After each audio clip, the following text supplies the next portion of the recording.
Merci pour votre question qui, vous avez eu raison de le souligner, porte plus sur la forme que sur le fond. Et c'est donc sur cette question de la forme et de la procédure que je vais vous répondre. Sur la forme, d'abord.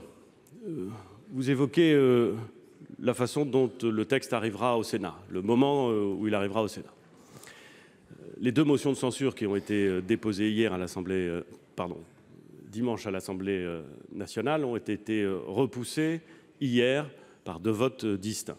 Le texte est donc considéré comme adopté par l'Assemblée nationale au terme des dispositions de l'article 49, alinéa 3. Je sais que vous n'avez pas de problème de principe avec l'article 49, alinéa 3. Je le sais car de la même façon que vous êtes extrêmement attentif à ce que je dis et ce que je fais, je suis extrêmement attentif à ce que vous avez dit et ce que vous avez fait. Et j'ai bien noté qu'il vous est arrivé, membre d'un gouvernement, d'avoir recours, comme ce gouvernement, aux dispositions de l'article 49, alinéa 3. Donc, ça n'est pas une question de principe, j'en ai bien conscience. Le texte, et je vous remercie d'ailleurs de le signaler, car parfois nos concitoyens ne le saisissent pas de cette façon. L'adoption par l'Assemblée nationale, en application des dispositions de l'article 49, alinéa 3, ne vient pas mettre un terme à l'examen parlementaire de ce texte. Et vous avez raison de le souligner, Monsieur le Président, et je vous remercie de le souligner, car ça permet à moi aussi de m'en faire l'écho et de dire que oui, ce texte, enrichi, complété, modifié par rapport au texte initial qui avait été déposé par le gouvernement à l'Assemblée nationale et qui prend en compte un très grand nombre d'amendements qui avaient été déposés, ce texte sera soumis au Sénat. Mais vous verrez, monsieur le sénateur, il y a plus de 400 amendements qui ont été pris en compte. Il est donc assez largement enrichi. Je ne vais pas vous faire la liste tout de suite des 400 amendements qui ont été intégrés, parce que sinon, le temps que je suis en train de dépasser serait vraiment beaucoup trop long. Mais vous aurez l'occasion de le voir à l'occasion de l'examen par le Sénat de ce texte. Un mot pour aller sur la question du calendrier que vous avez fixé. Le calendrier que j'ai précisé très tôt, c'est un calendrier qui prévoit l'adoption définitive de ce projet de loi avant l'été. Pourquoi avant l'été ? Pourquoi avant l'été ? Pour une raison très simple, c'est que nous avons voulu que la réforme entre en vigueur le 1er janvier 2022.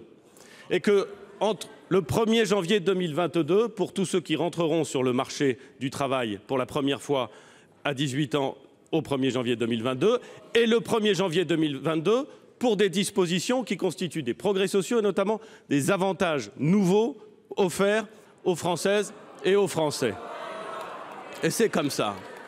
Et si nous voulons que le dispositif entre en vigueur le 1er janvier 2022, eh bien, il faut que nous ayons le temps, après l'adoption définitive, de mettre en place la totalité du dispositif. Car vous savez parfaitement, Monsieur le Président Kanner, que voter une loi, ça n'est pas créer en pratique le système qui a été autorisé par la loi. Il faudra donc prendre le temps de faire. Ça évite en général d'ailleurs les désagréments qui résultent parfois de décisions législatives souvent généreuses, mais dont on ne voit pas encore exactement la façon dont on va les mettre en œuvre. Il nous faudra donc, entre l'adoption du projet de loi et le 1er janvier 2022, mettre en place l'ensemble des instruments nécessaires au bon fonctionnement et à la bonne mise en œuvre du dispositif. Nous voulons donc que le dispositif soit adopté avant l'été 2020. C'est ce que j'ai indiqué publiquement dès le début. Le président du Sénat m'a adressé un courrier qui traite du même sujet que celui que vous évoquez. J'ai eu l'occasion de lui dire, à l'occasion d'un contact téléphonique, Monsieur le Président du Sénat, vous m'autorisez à faire état de ce contact téléphonique. Je vous en remercie. Merci. Téléphone, mais les yeux dans les yeux.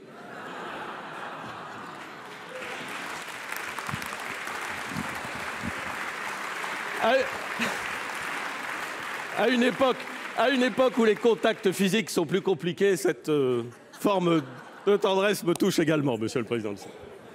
Bref, tout ça pour dire, Monsieur le Président Kanner, que nous voulons faire en sorte que ce projet de loi soit adopté avant l'été. J'ai indiqué au ministre des Relations avec le Parlement qu'il lui appartenait de se rapprocher du président du Sénat pour voir dans quelles conditions nous étions en mesure à la fois de faire en sorte que la discussion parlementaire au Sénat s'effectue, comme nous l'espérons tous, dans d'excellentes conditions, et de garantir que l'objectif que je me suis fixé d'une adoption avant l'été soit atteint. Cette discussion aura lieu dans les heures, dans les jours qui viennent, avec évidemment toute la qualité des relations que nous entretenons avec le président du Sénat. Je vous remercie.